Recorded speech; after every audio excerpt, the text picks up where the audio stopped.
Nala SPD. Saya mengajar di kelas 6 SD Negeri 2 Karangcegah, Kecamatan Kutasari, Kabupaten Purbalingga.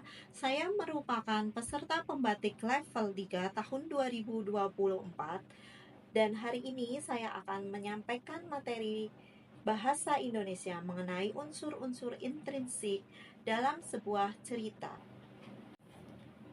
Selamat berjumpa lagi dalam pelajaran Bahasa Indonesia kelas 6. Hari ini kita akan belajar tentang unsur-unsur dalam cerita. Dalam cerita, kita bisa melihat ada unsur ekstrinsik dan unsur intrinsik. Mari kita pelajari unsur-unsur intrinsik yang terdapat dalam sebuah cerita. Unsur intrinsik dalam sebuah cerita adalah unsur yang membangun sebuah cerita yang berasal dari dalam cerita tersebut. Unsur-unsur intrinsik sebuah cerita itu meliputi 1. Tema, 2. Latar, 3. Penokohan, 4. Alur atau plot, 5. Sudut pandang, dan yang keenam adalah pesan moral. Marilah kita bahas satu persatu. Yang pertama, tema. Apa itu tema? Dalam sebuah cerita, tema adalah gagasan utama yang ingin disampaikan oleh pengarangnya. Tema ini menjadi sangat penting bagi pengarang akan membuat sebuah cerita, karena terkait dengan apa yang akan diceritakan lewat cerita yang akan dibuat.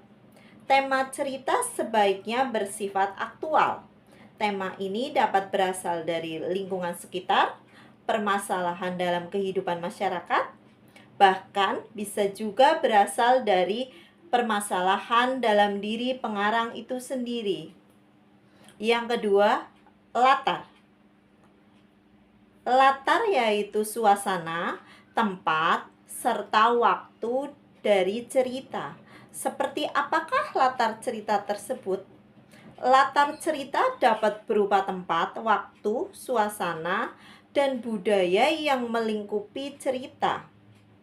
Latar pada cerita sifatnya fiktif atau bersifat imajinatif, tapi realistis. Artinya, semua latar ini hadir secara imajinatif, tapi mempunyai hubungan yang wajar dan bisa diterima. Ketiga adalah penokohan.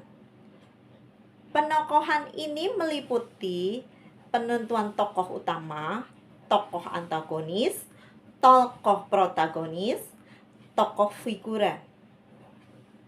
Penokohan juga termasuk. Yang keempat adalah alur atau plot cerita. Plot atau alur yaitu rangkaian kronologi dari suatu peristiwa yang terdapat pada cerita. Dalam cerita, alur tidak begitu nampak jelas. Penyebabnya adalah banyaknya cerita-cerita yang ada dalam cerita. Oleh karena itu, cara yang paling baik untuk memahami alur sebuah cerita yaitu kita dapat menyampaikan kejadian atau peristiwa dengan tahapan-tahapan tertentu. Yang kelima adalah sudut pandang. Apa itu sudut pandang? Dalam cerita, sudut pandang adalah cara. Yang kelima adalah sudut pandang. Apa itu sudut pandang? Dalam cerita, sudut pandang adalah cara pengarang bercerita dan menempatkan sebagai orang pertama atau orang ketiga. Sudut pandang orang pertama biasanya penulis memposisikan terlibat dalam cerita sebagai orang pertama.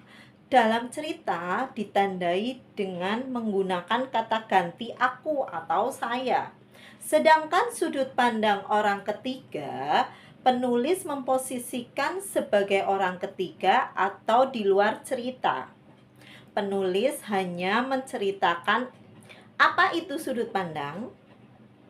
Dalam cerita, sudut pandang adalah cara pengarang bercerita dan menempatkan sebagai orang pertama atau orang ketiga. Sudut pandang orang pertama biasanya penulis memposisikan terlibat dalam cerita sebagai orang pertama. Dalam cerita ditandai dengan menggunakan kata ganti aku atau saya. Sedangkan sudut pandang orang ketiga, penulis memposisikan sebagai orang ketiga atau di luar cerita. Penulis hanya menceritakan apa yang dialami oleh pengarang dalam cerita tersebut. Pembahasan mengenai unsur-unsur dalam cerita. Semoga materi ini dapat membantu untuk memahami unsur-unsur intrinsik dalam sebuah cerita. Selamat belajar dan berlatih. Dan semoga video ini bermanfaat untuk kalian semua, anak-anakku dari seluruh Nusantara. Terima kasih. Sampai